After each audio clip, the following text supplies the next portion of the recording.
4 reasons why battered women stay in relationships when they should leave, coming from a forensic psychology student. Ignore my computer right here. Obviously, I have my notes up. Okay, so for the first one, psychological entrapment via the cycle of violence. So there's something called the Walker's cycle theory. Essentially, the theory is talking about how prolonged exposure to violence, tension, abuse, loving remorse, this creates an emotional dependency on your abuser, hoping that they'll change. This is kind of like when you see your friend in a relationship, you know she should be out, she's complaining about it all the time, but she's not leaving, and she psychologically thinks somehow he's gonna change, or he's not like that. She knows him behind closed doors. Essentially, she's feeling trapped. I'm gonna say she in these examples because this is what I've been going over in school. So don't get offended because we're learning about the abuse that happens to women via men.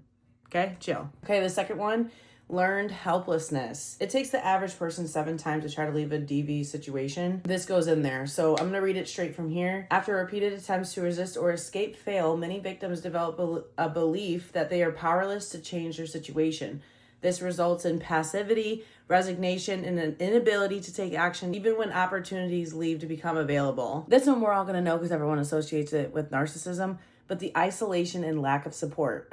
I don't even think we need to go over that one. And last but not least, the fear of escalation and financial control. Victims often feel like if they leave the situation, it's going to make everything 10 times worse, so they're going to come for them. They're going to come through the family, especially when it comes to money. Oh my. Personally, whenever I get married, I've been saying to my whole family, I'm getting a prenup. Don't care, because I will never put all my cards in a man's hand to be able to play me like that, because I've been in DV situations like that, and I've been in really crappy relationships, and I was acting as big mama paying for my man, which that's a whole different story. But I've also had it where they've been complaining at me for things I've bought with my own money.